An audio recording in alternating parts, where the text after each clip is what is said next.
যারা গোস্ত খাবেন কিন্তু তেল খাবেন না, এই ভিডিওটা সম্পূর্ণই তাদের জন্য। দর্শক মণ্ডলী, এই যে মাংস, এটা কিন্তু একটা বরফ। এই বরফ দিয়েই এই মাংস থেকে তেলটা আলাদা করা যাবে। আমি দেখাচ্ছি, দেখেন। আসলে ঠান্ডার কারণে কিন্তু ধরাও মুশকিল। আপনারা এইভাবে গামছা দিয়ে ধরবেন, তাহলে সুবিধা হবে। দর্শক দেখুন, এই যে আপনারা এইভাবে যদি ধরেন, তাহলে তেলটা কিন্তু অটোমেটিক এই আপনার বরফটার মধ্যে জমে যাবে। আপনারা এইভাবে কিন্তু আলাদা করে নিতে পারবেন তেলটাকে। এই যে দেখুন দর্শক, আপনারা ঠিক এইভাবে তেলটা বের করে নিতে পারবেন। দেখতে পাচ্ছেন, একেবারে তেল কিন্তু মাংস থেকে আলাদা হয়ে যাচ্ছে। এই যে আপনারা এখান থেকে এখানে তেলটা নিয়ে নিতে পারবেন।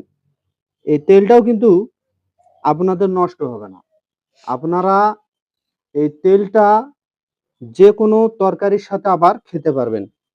এই ভিডিওটা যদি আপনাদের কোনো উপকারে আসে, তাহলে অবশ্যই ভিডিওটি শেয়ার করে দেবেন।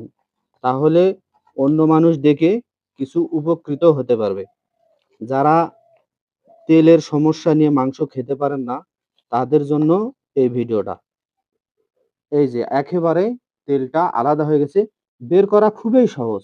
এইভাবে দিলেই তেলটা কিন্তু বের হয়ে যায়। আর এইরকম বরফ তৈরি করা তো খুবই সহজ। আপনারা ফ্রিজের মধ্যে রাখে দিলেই তো আপনাদের এরকম বরফ হয়ে যাবে।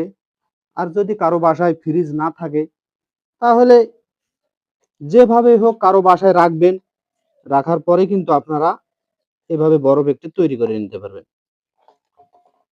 এটা আপনাদের দেখা থাকলো।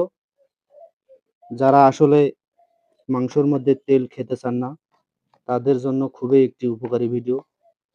তাই আমি সকলের কাছে আহ্বান করব যে ভিডিওটি শেয়ার করে দিবেন, অন্য মানুষকে দেখার সহযোগিতা করবেন। সকলকে পবিত্র ঈদুল আজহার শুভেচ্ছা জানিয়ে শেষ করছি। ঈদ মোবারক।